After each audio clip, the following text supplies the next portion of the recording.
Boa noite a todos, mais uma vez. Que a paz de Jesus permaneça nos nossos corações.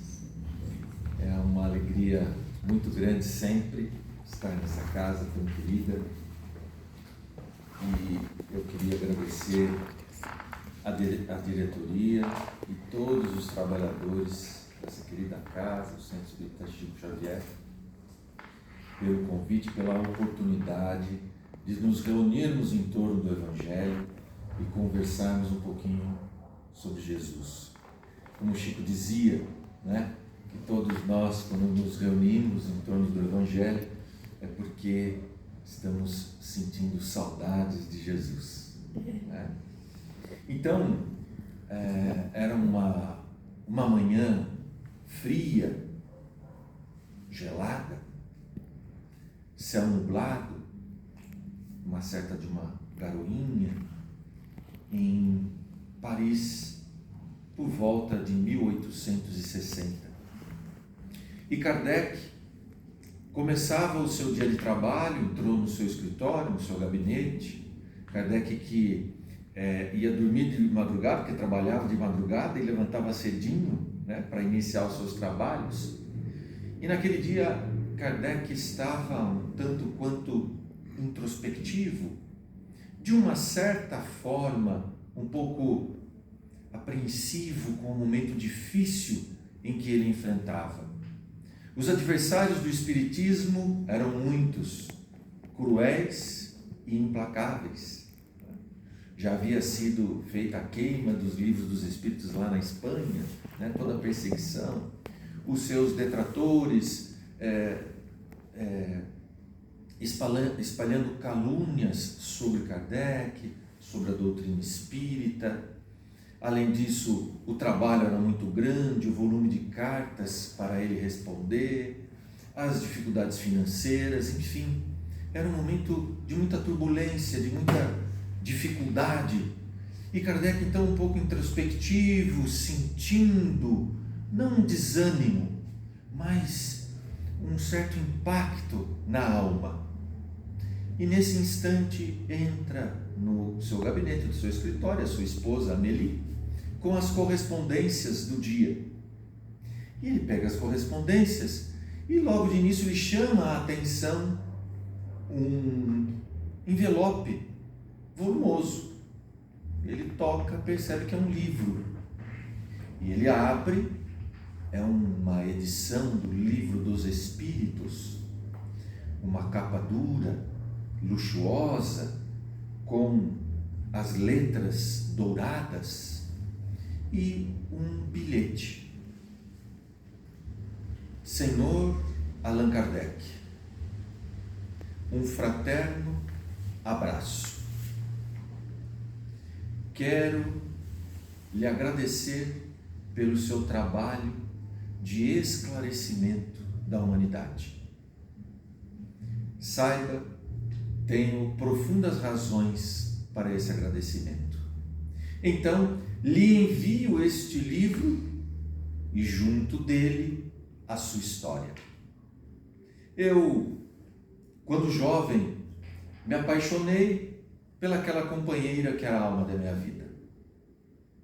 Em alguns anos nos casamos, planejávamos formarmos uma família, vivíamos um céu de amor. Eu trabalhava numa gráfica, estava crescendo no meu trabalho, tudo ia maravilhosamente bem. Até que ela foi acometida por uma doença gravíssima e veio a falecer 3 meses depois dessa doença descoberta. Eu fiquei completamente perdido. Me desesperei, me revoltei, briguei com Deus, neguei Deus, me tornei ateu. Onde já se viu? Por que foi acontecer isso comigo? Por que foi acontecer isso com a minha amada? Uma mulher tão boa, nunca fez nada. Por que foi acontecer isso? Se Deus existisse, como Ele poderia permitir tamanha injustiça? Se Deus existisse, como Ele poderia permitir que eu estivesse nesse sofrimento tão profundo? e entrei em desespero. Me apeguei ao vício da bebida, tornei-me um ébrio, caía pelas ruas, comecei a faltar no trabalho, a chegar atrasado. O meu patrão começou a me pressionar, dizendo: olha, não vai ter jeito, você é um ótimo funcionário, você é uma ótima pessoa, mas não vai dar mais para segurar. E então eu comecei a fletar com o suicídio. Comecei a namorar as águas gélidas do rio Sena. Eu não sabia nadar, para mim seria muito fácil. Até que num dia de profunda dor e angústia, eu fui à Ponte Marie, sobre o rio Sena, para acabar com esse sofrimento. E a hora que eu fui me apoiar na mureta para subir e pular, um objeto mole caiu no chão. Eu então peguei o objeto, vi que era um livro, me aproximei do poste de luz, abri e no seu frontispício estava escrito: este livro salvou a minha vida. Espero que salve a tua também. Leia-o com atenção. A. Lohan. Eu então, curioso, comecei a ler o livro. Naquela noite não dormi. Terminei de ler o livro no dia seguinte. A hora que terminei o livro, a minha alma estava leve como uma pluma. Havia entendido tudo o que tinha acontecido com a minha amada. Entendi que havia um propósito. Entendi tudo o que havia acontecido comigo. E essa compreensão, a luz dessa compreensão, me trouxe o alívio total da minha angústia. Senti que renasci para a vida e que estava pronto para recomeçar o trabalho da minha reencarnação. Por isso, lhe envio este livro, este novo livro, para esse novo exemplar, para que o senhor faça o que desejar. Um abraço fraterno mais uma vez, que Deus o abençoe. Kardec então pega o livro, abre o frontispício, a primeira notinha do A. Lohan, esse livro salvou a minha vida, e depois uma segunda notinha, dizendo assim: este livro também salvou a minha vida. Que Deus abençoe todos aqueles que trabalharam na sua elaboração. Joseph Perrier. Kardec então, profundamente emocionado, percebe que os benfeitores espirituais, o Espírito de Verdade, havia lhe trazido o consolo imediatamente para a importância e o significado do seu trabalho. Ele vai então na direção da janela, observa a garoa caindo, as pessoas passando pela rua, sente o ânimo renovado, a disposição, o entusiasmo turbinado. Tira o lenço, enxuga 2 lágrimas e recomeça o trabalho de uma forma profundamente entusiasmada. Essa história nos mostra o quanto o Espiritismo era atual e importante lá na segunda metade do século XIX, quando o materialismo atingia o seu ápice. Mas se nós olharmos para o nosso mundo de hoje, nós veremos que a obra de Kardec é ainda mais atual e mais importante. Porque nunca fomos tão ricos, o mundo nunca foi tão rico, tão produtivo, tão confortável, com tanta tecnologia, com tanta conectividade. Mas, paradoxalmente, nunca fomos tão doentes. os índices de suicídio nunca foram tão altos. Segundo as estatísticas, a cada 45 segundos, uma pessoa comete o suicídio no mundo. De quando nós começamos a conversar aqui, quantas pessoas já não desencarnaram pela triste via do suicídio? No Brasil, a cada 45 minutos, uma pessoa comete o suicídio e outras 20 tentam e graças a Deus não conseguem. São 21 pessoas. Crise de pânico, burnout, estresse, depressão, ansiedade em adolescentes de 12, de 8, de 9 anos.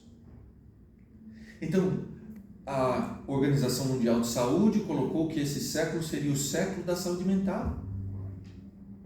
Tamanha explosão desses casos. E por que tudo isso acontece? Porque nos perdemos no progresso. O progresso que é necessário, que é fundamental, que é sempre maravilhoso, mas que não estamos sabendo lidar com essa tecnologia. Nos aprisionamos. Ficamos presos na superficialidade, na futilidade do prazer falso, porque é vazio. Aquilo que a gente vê hoje nos vídeos do YouTube, né? A chamada dopamina barata, né? Que é aquele prazer que eu tenho imediato, fútil, vazio, mas sem esforço. Então, hoje nós temos clínicas em São Paulo, por exemplo, especializadas em vício digital. Especializadas em vício digital. Então, como dizia Divaldo, o homem perdeu o endereço de si mesmo, porque caiu na ilusão das facilidades e fantasias materiais. Então, o que eu faço para preencher o vazio existencial? Eu consumo mais. Eu consumo mais produtos, eu consumo mais mídia social, eu consumo mais distrações. E a gente fica pensando, o que é uma distração? É um passatempo. Mas se o tempo é uma das nossas maiores preciosidades, como é que eu posso esperar ele passar sem fazer nada? Como é que esse pode ser o meu objetivo de vida? Então, nós percebemos que uma das facetas da mensagem da doutrina espírita é justamente nos permitir recuperarmos a nossa identidade, espíritos imortais em jornada evolutiva. Recuperarmos o endereço de nós mesmos, entendendo com serenidade de onde viemos, para onde vamos e o que estamos fazendo aqui. Há uma história do irmão X, que conta uma passagem de Jesus e Pedro. Então, era uma manhã, agora uma manhã quente, muito agradável, ensolarada. Então, logo pela manhã, saem Jesus e Pedro a caminhar. Saíam de Cafarnaum, à margem do Tiberíades, do mar da Galileia, para uma aldeia próxima, em torno de 1 hora de caminhada. E então a gente fica imaginando como seria fazer uma caminhada ao amanhecer com Jesus. Imagina, você e Jesus. Que bênção, que privilégio. E Pedro então não quer perder a oportunidade. Mestre, que bom que temos esse momento a sós, porque eu tenho muitas dúvidas e eu preciso que o Senhor me esclareça. Pedro, que bom! Fiquei sabendo que os bandidos do Sinédrio tramam pelo seu assassinato. E então eu quero que o Senhor me diga, já com os punhos cerrados, quais são os nossos inimigos, para que eu possa enfrentá-los. Nossos inimigos, Pedro. Senhor, nossos inimigos. Mas esse aprendizado pode demorar muito tempo. Muito tempo quanto, mestre? O tempo necessário. Não, o tempo necessário é muito tempo, Senhor. Pedro, às vezes, no passar de 1 hora, nós podemos ter grandes lições de esclarecimento. E nesse instante que Jesus acaba de falar, escuta-se um barulho na vegetação que acompanhava a lateral da estrada. Alguns arbustos se mexem. Pedro, então, já tomando aquele aspecto agressivo, já protege o mestre e diz: seu assassino salafrário, saia daí de trás que você vai ver a lição que você vai levar. Está vendo, mestre? É aqueles assassinos que eu falei para o senhor. E nesse instante André pula de trás do arbusto, rindo e tirando sarro de Pedro. Pedro fica uma fera, com o irmão que os abraça e se incorpora à caminhada. E então Jesus diz assim: Pedro, o medo é um inimigo corrosivo, corrói a nossa paz, corrói as oportunidades e as esperanças. Pedro então fica reflexivo e eles continuam a caminhar em silêncio. Logo depois à frente, num outeiro, num monte, havia um publicano que estava pregando sobre a Torá. E a hora que percebe a aproximação de Jesus, Pedro e André, ele começa a usar versículos da Torá para provocar Jesus, Pedro e André. Ele começa a usar versículos dizendo que o diabo, que o inimigo estava chegando. Pedro fica furioso, para embaixo do morro e diz: se você for homem, desça daí que você vai ver a lição que você vai receber. E então Jesus diz: Pedro, meu filho, qual é o primeiro mandamento? Pedro já recolhe: amar a Deus sobre todas as coisas e ao próximo como a ti mesmo, Senhor.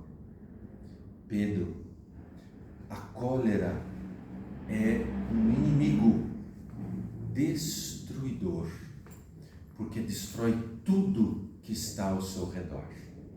Eles continuam caminhando e logo à frente encontram um comerciante, amigo de Pedro. Começam a conversar. Pedro apresenta Jesus. André já o conhecia. E então o comerciante diz: esse que é Jesus? Eu encontrei lá em Jerusalém aquele leproso que o seu mestre curou. E ele estava lá falando mal de vocês. Você acredita? Aquele desgraçado, ingrato. Pedro, quantas vezes devemos perdoar os nossos irmãos? Pedro recolhe: 70 vezes 7, Senhor. Pedro, a dureza de coração é um inimigo cruel. Continuam caminhando e encontram uma autoridade romana que passa numa liteira carregada por 4 escravos. Mas na hora que ele passa por Jesus, Pedro e André, ele abre a cortininha e olha com um olhar de desprezo para eles. Aquele homem era coxo, era manco.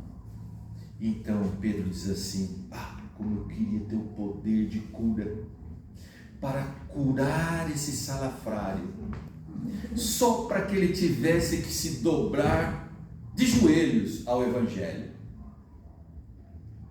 Pedro, a vaidade é um carrasco cruel.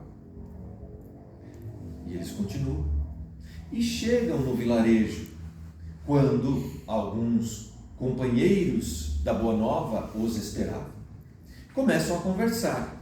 E Jesus nota que aqueles que estavam esperando começam a conversar com Pedro sobre o imperador e começam a falar mal do imperador. Jesus então chama Pedro de lado e diz: Pedro, eu não sabia que você conhecia Roma. Não, senhor, nunca estive em Roma. Mas você fala com tanta propriedade sobre o imperador. Pedro, a maledicência é um inimigo implacável,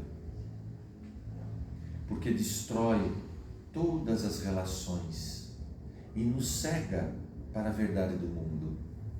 Veja, Pedro, você me pediu uma lista dos nossos inimigos, e no prazo de menos de 1 hora nós conhecemos 5 deles. Pedro, os nossos únicos inimigos se encontram dentro de nós mesmos. Por isso, a única e verdadeira batalha da nossa vida será travada dentro de nós mesmos. Essa belíssima história nos mostra a importância do autoconhecimento, a importância de entendermos, como já disse, a nossa identidade e o nosso papel nesta vida. As pessoas muitas vezes perguntam: eu preciso descobrir o meu propósito de vida. Diz a maravilhosa professora Lúcia Helena Galvão que a natureza já nos deu o nosso propósito de vida. Diz ela: qual é o propósito de uma laranjeira? Ora, crescer frondosa, o melhor que ela puder, dar flores perfumadas e belas, frutos carnudos e doces. Qual o propósito de um jabuticabeira? A mesma coisa. Qual o propósito do ser humano? Crescer, se desenvolver o máximo possível e dar flores e frutos. E quais são as flores e frutos do ser humano? Os valores e as virtudes. Então, o nosso propósito de vida é ser fator de soma na vida daqueles que nos acompanham, na vida do grupo em que vivemos, na vida da sociedade em que vivemos. Este é o nosso propósito de vida. Por isso que se diz que a melhor coisa que você pode fazer pelas pessoas que você ama é se tornar uma pessoa melhor. Porque quando eu me torno uma pessoa melhor, eu torno tudo aquilo que está à minha volta melhor. Lá na questão do Livro dos Espíritos, na terceira parte das leis morais, o capítulo 12, que trata da perfeição moral, capítulo dos mais fáceis da gente colocar em prática, não é? Kardec pergunta: qual o método mais eficaz para alcançarmos a felicidade? Resposta do Espírito de Verdade: um sábio da antiguidade já te disse: homem, conhece-te a ti mesmo. Mais à frente, qual a causa dos nossos sofrimentos? Os vossos vícios morais. Então, eu sofro por conta dos meus vícios morais. Eu sofro porque me falta virtudes. Porque qual que é o inverso da virtude? O vício. Então, aquela situação que deu errado. Por que deu errado? Porque faltou a mim alguma virtude. Porque se eu tivesse aquela virtude, aquilo teria dado certo. Então Kardec faz a pergunta brilhante: bom, se os vícios são a causa do meu sofrimento, existe um vício que é radical? Ou seja, existe um vício que é a raiz de todos os outros? Porque se esse vício existir, Basta eu cortar esse vício e todos os outros caem. Resposta: sim, já te dissemos, o egoísmo. E Kardec avança na sua genialidade. E qual é a causa do egoísmo? O materialismo. E como é que eu combato o materialismo? Com o espiritualismo. E aí, o papel preponderante da doutrina espírita.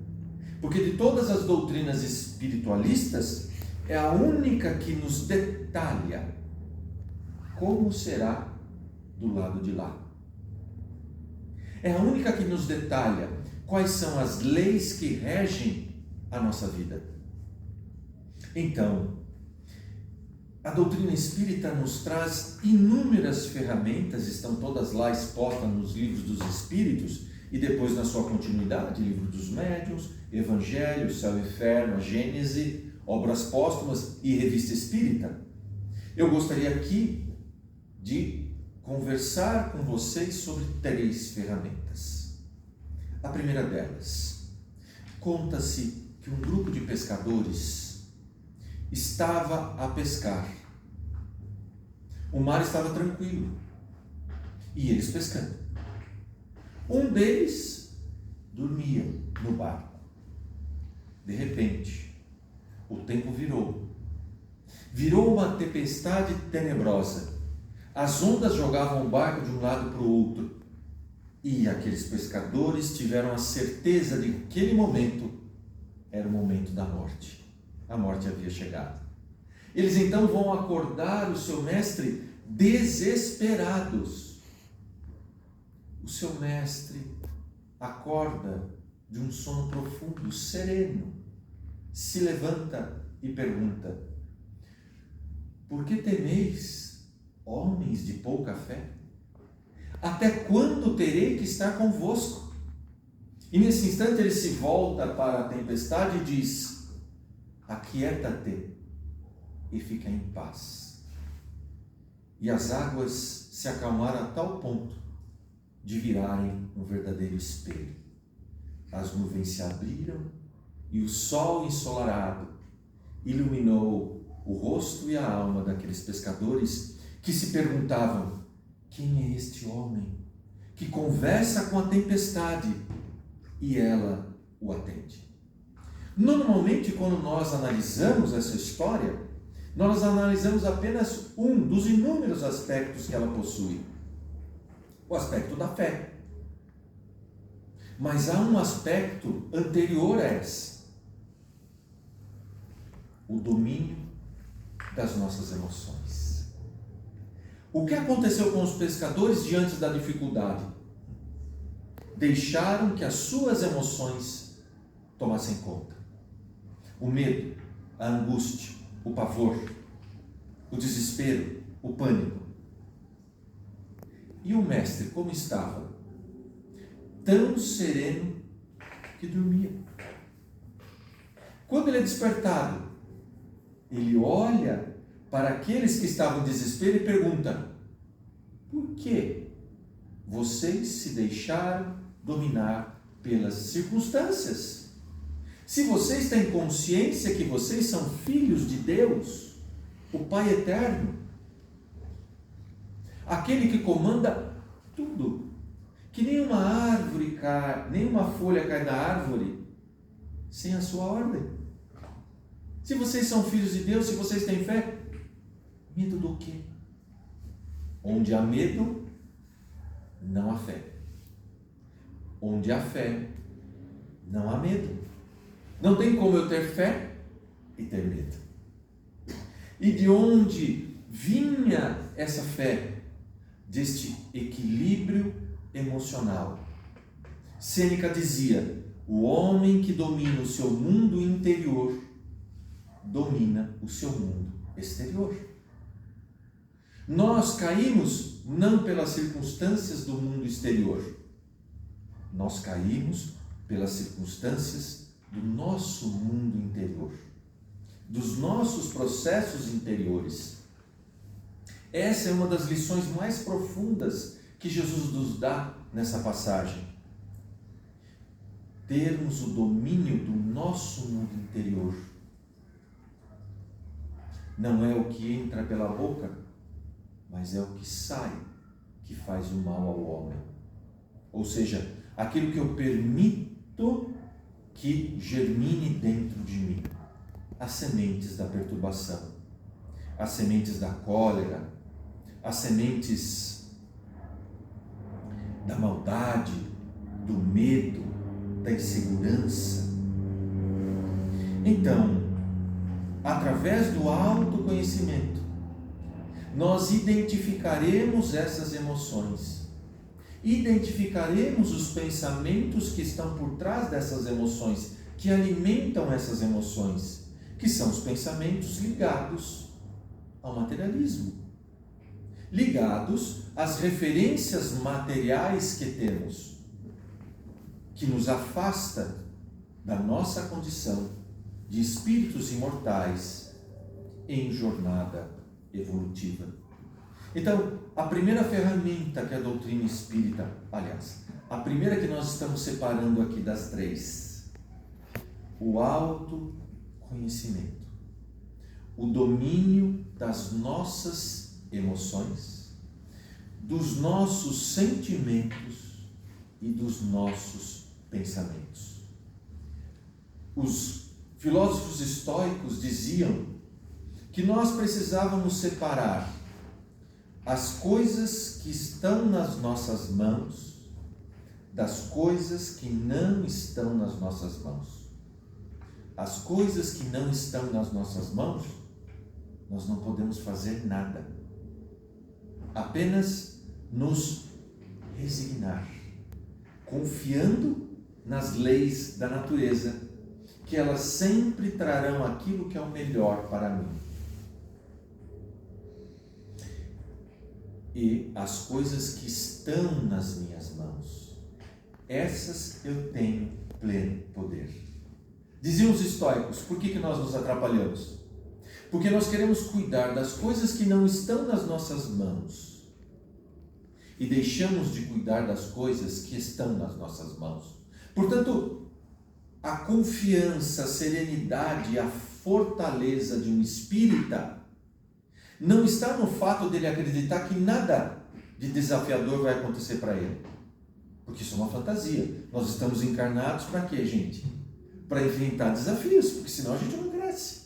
Então, onde está a confiança do espírita?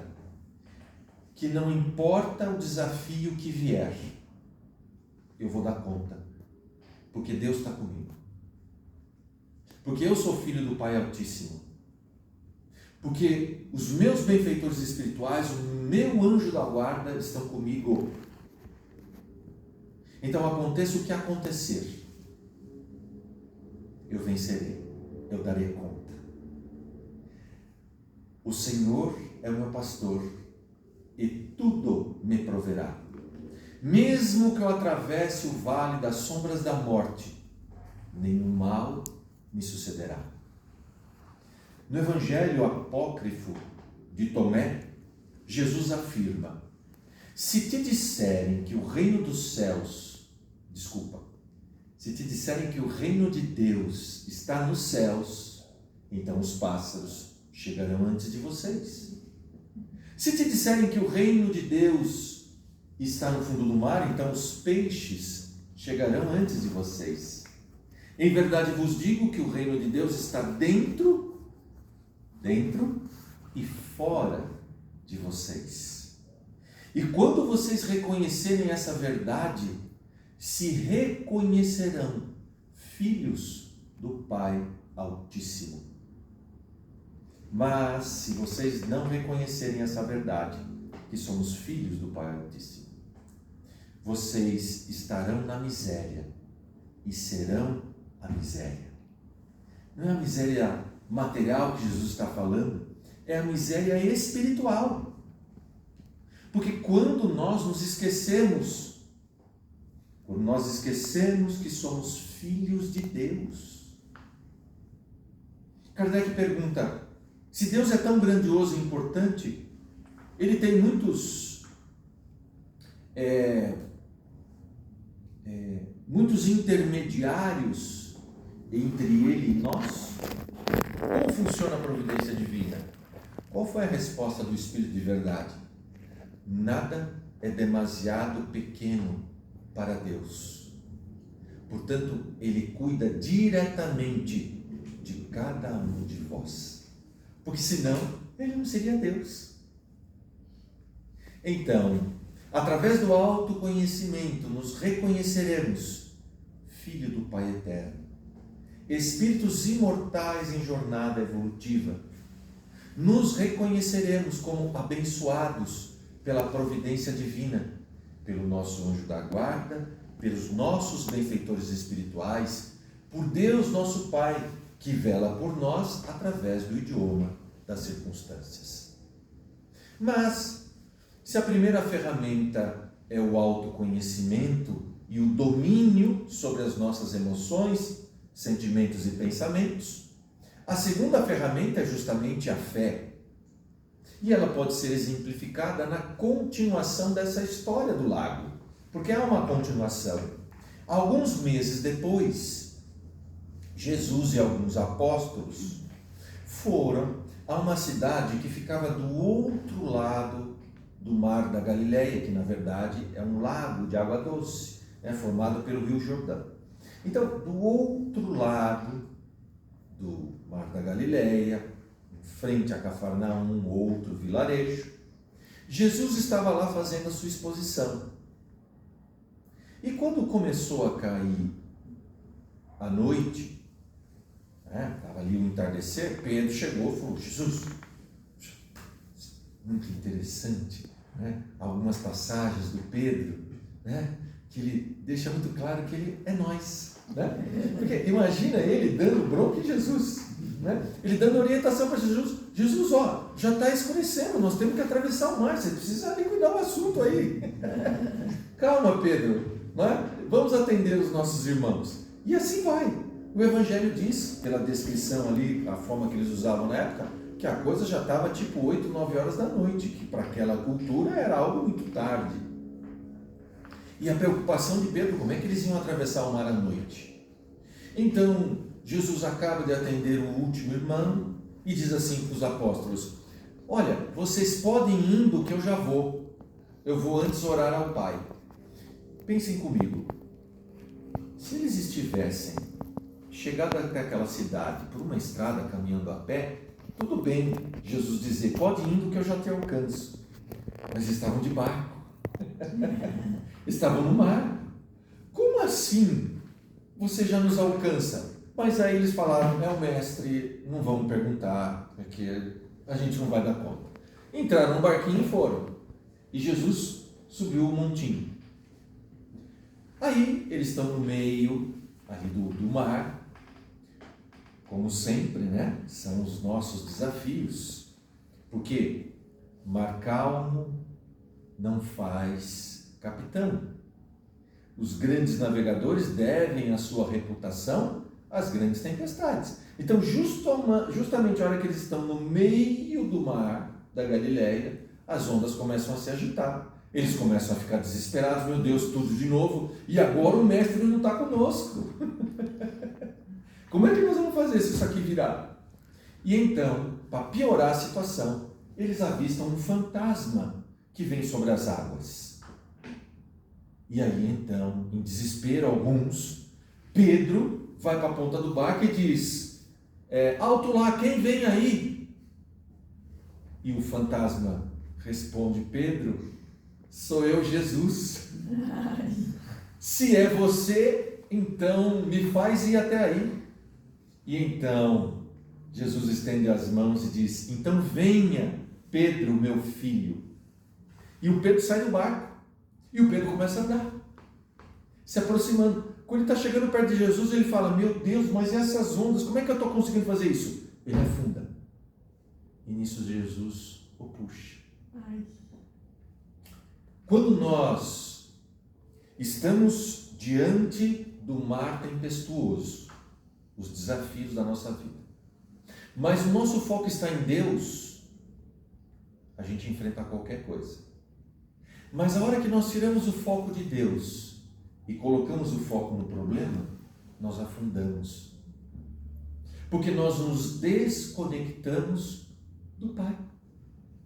O que é a sensação do desespero? É muito simples. Simples, dizem os nossos grandes mestres espirituais. O desespero nada mais é do que a desconexão de Deus. A gente desliga de Deus e se liga exclusivamente no problema. E aí então o que vai vir para a gente? Só ideia negativa, só ideia de derrota. Isso é o quê? É a perturbação, é a auto-obsessão. Eu me perturbando. Há um grande escritor norte-americano, Mark Twain, final do século XIX, comecinho do XX, ele morre em 1910. Ele escreveu As Aventuras de Tom Sawyer, é bem famosa essa coleção. E ele morreu com 72 anos. Naquela época, morrer com 72 anos é como morrer com 102 hoje. E ele disse assim, no finzinho da vida dele: as coisas pelas quais eu mais sofri na minha vida nunca chegaram a acontecer. Então, se a primeira ferramenta é o autoconhecimento, o autodomínio, a segunda é a fé. Deus vela por você. Divaldo conta, acho que eu já contei essa história aqui, vamos revisitá-la, que certa feita ele havia acabado uma palestra e começou a autografar. A fila de autógrafo dele, como a do Chico, era curtinha, né? Aquela multidão, né? Eles ficavam horas, né? Nunca me esqueço, uma das pessoas que andava com o Chico contando que eles estavam no centro em São Paulo e o Chico deu a palestra e estava autografando e já era 3:30 da manhã. Aí o presidente do centro chegou assim para uma irmã e falou assim: viu? Vai de fininho e fecha a porta do centro, porque senão nós vamos sair daqui 6 horas da manhã. Ai, tá bom. Ela foi. Aí o Chico autografou. Aí o Chico acabou de atender a pessoa, autografou, entregou o livro. Meu irmão fulano, o presidente do centro, por favor. Aí ele se aproxima do Chico. Por favor, meu irmão, peça para os nossos irmãos abrir o portão do centro, porque nós ainda temos que receber mais alguns irmãos. Ele achou que ele ia dar balão no Chico. Não é? Mas o Divaldo estava lá autografando, a fila cheia, aquela coisa tal. Chega uma senhora desesperada, dizendo: seu Divaldo, me desculpa, mas o senhor precisa me arrumar o dinheiro para pagar essa conta de luz.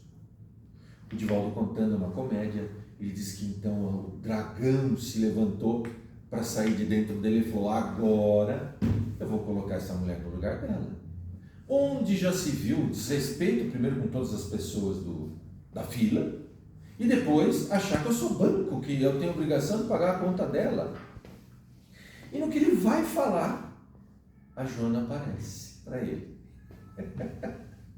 Ele dizendo: pronto, lá vai. Divaldo, meu filho, deu dinheiro para essa irmã. Não vou dar.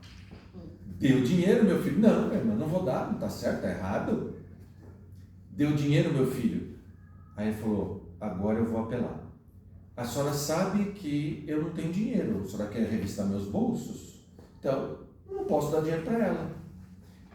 Você não está vendendo livros, meu filho? Então, dê os dinheiro dos livros, da venda dos livros. Ah, ele falou: agora eu vou pegá-la. Ah, minha irmã, mas a senhora sabe muito bem que o dinheiro da venda dos livros é de Jesus. Pois então, se é de Jesus, dê a ela.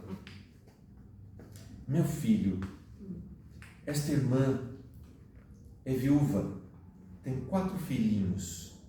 O menorzinho tem 1 ano. Ela está passando por uma situação tão difícil que eles já estão passando fome há dias, com pouquíssimas coisas para comer. A conta de luz está atrasada e foi cortada. E esse filhinho menor, ele tem pânico, ele morre de medo de escuro. Então, assim que cortaram a luz da casa dela, ela reuniu-se com os filhinhos no meio da sala, se ajoelharam e fizeram uma prece a Jesus, tão calorosa, tão genuína dos seus corações, que as suas orações chegaram a Jesus. E Jesus então perguntou aos seus signatários: qual é o nosso irmão que pode nos ajudar a socorrer esta filha? E você, meu filho, foi o escolhido. Aí ele disse que então ele se arrumou todo e falou: bom, minha irmã, já que ele está mandando, eu vou fazer. Ele fala: eu já não podia ficar por trás. Então, vejam que história fantástica. Como a providência divina nos ampara. Nada escapa aos olhos de Deus. Então, a primeira ferramenta, o autoconhecimento, o domínio de si mesmo. O segundo, a fé. A fé na certeza da providência divina. E para potencializar as duas primeiras, a terceira, que é a bandeira, o estandarte da doutrina espírita. Fora da caridade, não há salvação. Porque a caridade é o endereço de Jesus. Se quisermos nos encontrar com Jesus, a caridade é o endereço. Então, eu gostaria de concluir a nossa singela conversa aproveitando o clima do Natal. Muitos dizem: mas Jesus nasceu em não sei que dia. Que importa? Mas é só um ano. Pelo menos temos um dia no ano para celebrarmos Jesus. Deveria de ser os 365. Mas toda jornada tem um começo. Quando nos tornarmos espíritos mais avançados, teremos os 365 dias. Mas que então, este dia possa iluminar todo o ano novo, de tal forma que o Evangelho renasça, refloresça no nosso coração. Então, aproveitando este clima, eu gostaria de lembrar com vocês aqui, revisitarmos a história muito conhecida no Meio Oriente, mas pouco divulgada no Ocidente, que é a história do quarto rei mago. Lá no Oriente, então, eles dizem que não são 3, são 4. O quarto é o Akidaban, que também era um apaixonado pelas estrelas, pelas escrituras sagradas, e havia combinado com os outros 3, quando perceberam a chegada, pela análise dos astros e das profecias, que chegara o momento do Messias nascer, do Messias nos visitar. E então, por cartas, combinaram o local, o dia e a hora de se encontrarem. O quarto rei mago, ele era na verdade o príncipe, o filho primogênito do rei, de um reino muito rico do Meio Oriente, do Oriente Médio. E ele então pegou todo o dinheiro que ele tinha, todas as propriedades, vendeu e comprou pérolas para levar ao menino Jesus. Ele então pega o seu melhor cavalo, seus melhores provimentos, roupas, o saquinho de pérolas e vai para a estrada para se encontrar com os outros 3 reis magos. Mas, logo no começo da jornada, ele vê um idoso jogado à beira da estrada que acabara de ser assaltado. Bateram nele. Ele então desce. A maneira da história do bom samaritano. Ele socorre aquele homem, dá os primeiros atendimentos, porque ele era médico, além de astrônomo. Ele dá os primeiros atendimentos, coloca aquele homem no seu cavalo e leva aquele idoso até o vilarejo mais próximo. Deixa ele na responsabilidade do dono da pousada, dá 2 pérolas a ele e diz: se algum gasto for excedente a essas 2 pérolas, quando eu voltar, lhe reembolso. Segue a viagem. Só que quando ele chega no ponto, ele já está atrasado mais de um dia. Então ele vai tentando acelerar o passo para alcançar os outros 3 que saíram na frente. Quando ele chega em Belém, Jesus já havia nascido e José já havia, junto com Maria e o menino Jesus, fugido para o Egito. Quando ele chega numa casa para se informar sobre o nascimento de Jesus, os soldados de Herodes estão invadindo aquela vila para matar as crianças. É a ordem de Herodes, matar as crianças até 2 anos. E então, os soldados entram naquela casa para matar uma criança. E então, o nosso personagem, o quarto rei mago, tira 2 pérolas, dá uma para cada soldado, pelo seu silêncio, para salvar a vida daquela criança. Ele ruma para o Egito. Só que no meio do caminho, ele vai parando para ajudar as pessoas. Quando ele chega no Egito, adivinha? José, Maria e o menino Jesus já haviam voltado para a Galileia. Volta ele de novo. Só que no meio do caminho, ele encontra um grupo de leprosos. E então, ele vai ao vale dos suicidas daquela região e começa a cuidar daqueles leprosos. E ali, ele fica décadas, porque o serviço ali não tinha fim. Quando ele se dá conta, ele diz: chega, eu já estou velho, sem forças, eu preciso terminar a minha missão, eu preciso encontrar o Messias. Só havia sobrado 2 pérolas. E então ele vai em direção a Jerusalém, porque tinha notícia que o mestre havia entrado em Jerusalém, que havia sido um sucesso.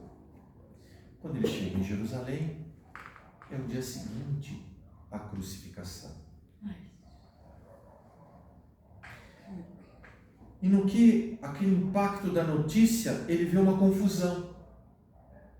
E ele vai ver o que estava acontecendo naquela confusão, e ele reconhece a jovem que estava sendo presa.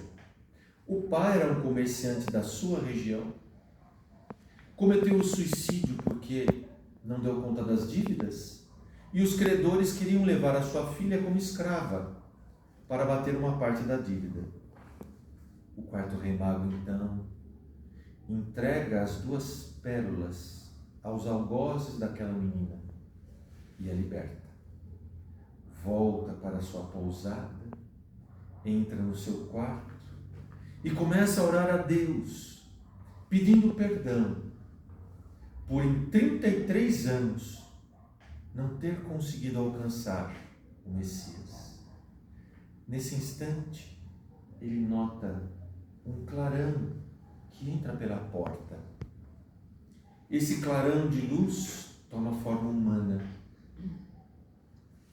E essa forma humana diz a ele: meu filho, eu sempre estive ao seu lado. Quando você ajudou aquele homem na estrada, foi a mim que você ajudou. Eu recebi aquelas 2 pérolas.